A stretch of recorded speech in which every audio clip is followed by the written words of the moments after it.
Arsenal'ın 32 yaşındaki Türk asıllı futbolcu Mesut Özil ile ilgili aldığı karar bir süre önce Doğu Türkistan'la ilgili verdiği mesajlara bağlandı. Adada Mesut Özil şaşkınlığı yaşanıyor. Arsenal 42,5 milyon avroluk rekor bedelle Real Madrid'den transfer ettiği Türk asıllı oyuncuyu Avrupa kadrosundan sonra Premier Lig kadrosundan da çıkardı. Haftalık 350 bin sterlin kazanan Mesut 7 Mart'tan bu yana Arsenal'da görev alamıyor. Mesut Özil karara sosyal medya hesabından tepki gösterirken "Sadakat bugünlerde zor bulunan bir şey. Antrenmanlarıma en iyi şekilde devam edip acımasızlığa karşı ve adalet için sesimi yükseltmeyi sürdüreceğim" ifadelerini kullandı. Bu detay oyuncunun Çin sebebiyle kadro dışı kaldığını düşündüğü yorumlarına sebep oldu. Mesut Özil geçen Aralık ayında Uygur Türklerine yönelik insan hakları ihlalleri sebebiyle Çin'i eleştirmiş, Çin Dışişleri Bakanlığı ve Çin Futbol Federasyonu da oyuncuya tepki göstermişti. ABD Dışişleri Bakanı Pompeo sosyal medya hesabından Özil'i desteklemişti. Çin hükümeti Arsenal'ın maçlarını yayınlamama kararı almış, Çin'de sponsorluk anlaşmaları bulunan Arsenal ise özür dileyerek onun kişisel yorumu ifadelerini kullanmıştı.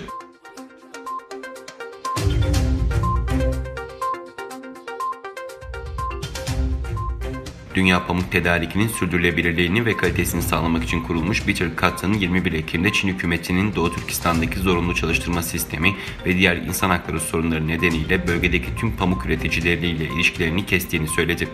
Ajansın internet sitesinden yapılan açıklamada Çin'in Sincan Uygur Özerk Bölgesi'ndeki zorla çalıştırma ve diğer insan hakları ihlalleri bölgedeki çalışma ortamının istikrarını etkiledi. Bu yüzden bölgedeki tüm saha faaliyetlerimizi derhal askıya almaya karar verdik ifadeleri kullanıldı. Doğu Türkistan dünyadaki pamuk talebinin %20'sini karşılarken insan hakları örgütleri bölgedeki Çin kolordusuna ait üretim meydanları ve tekstil şirketlerinin Uygur köle işçiliğinin ana alanları olduğunu vurguluyor. ABD hükümeti Doğu Türkistan pamuk ve domates ürünlerine ambargo uyguladıktan sonra tedarik zincirlerini kademeli olarak değiştiriyor ve diğer ülkelerden pamuk ürünleri ithal ediyor.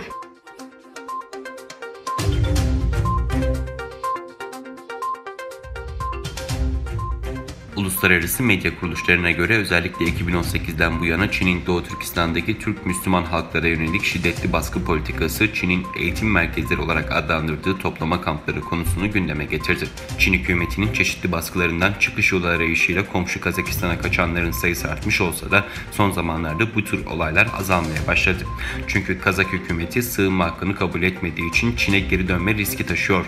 Sonuç olarak bazıları Kazakistan'dan kaçmak ve üçüncü bir ülkeye sığınmak zorunda kalıyor. Nadir bir olayda Doğu Türkistan'dan bir yıl önce sınırı yasa dışı olarak geçmekten suçlu bulunan iki etnik Kazak erkek Kazakistan'da geçici mülteci statüsü elde etti. Geçen yıl 8 Ekim'de Doğu Türkistan'ın Dorbijin bölgesinden Kazakistan'a kaçan iki erkek Almatı'da düzenlediği basın toplantılarında Çin sınırını yasa dışı olarak geçtiklerini ve Kazak hükümetinden siyasi sığınma talep ederek Kazakistan'a girdiklerini söylemişti.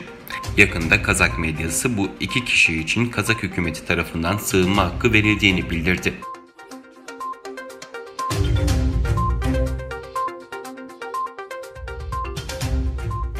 Beyaz Saray Ulusal Güvenlik Danışmanı Robert O'Brien, İran ve Rusya'nın yanı sıra Çin ve başka birkaç ülkenin de ABD'de 3 Kasım'da yapılacak başkanlık seçimlerine müdahale etmeye çalıştığını tespit ettiklerini açıkladı.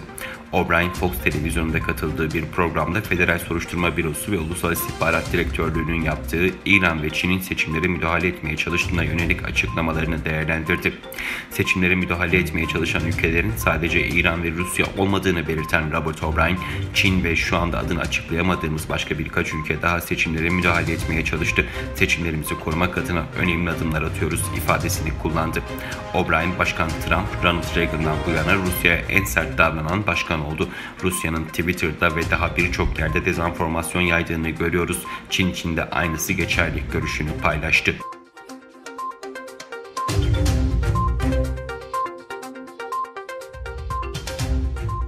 Çin Dışişleri Bakanlığı ABD'nin Tayvan'a potansiyel silah satışına onay vermesine tepki göstererek Washington yönetimini planlanan satışları durdurmaya çağırdı. Çin küresel televizyon ağının haberine göre Dışişleri Bakanlığı sözcüsü yaptığı basın açıklamasında ABD Dışişleri Bakanlığı'nın dün Tayvan'a 1,8 milyar dolarlık füze mühimmatı, HIMARS roket sistemi ve radar sisteminin satışına verdiği onaya ilişkin değerlendirmelerde bulundu. Sözcü ülkesinin ABD tarafını planlanan silah satışlarından vazgeçmeye ve Tayvan Tayvan'la askeri temasları durdurmaya çağırdığını belirterek Çin'in gelişmelere göre gerekli tepkiyi vereceğini vurguladı. Sözcü, böylesi bir hareketin Tayvan'ın bağımsızlığını savunan ayrılıkçı unsurlara yanlış mesaj vereceğini, ayrıca tek Çin ilkesini ve ABD ile Çin arasındaki ortak bildirileri ciddi şekilde ihlal edeceğini söyledi.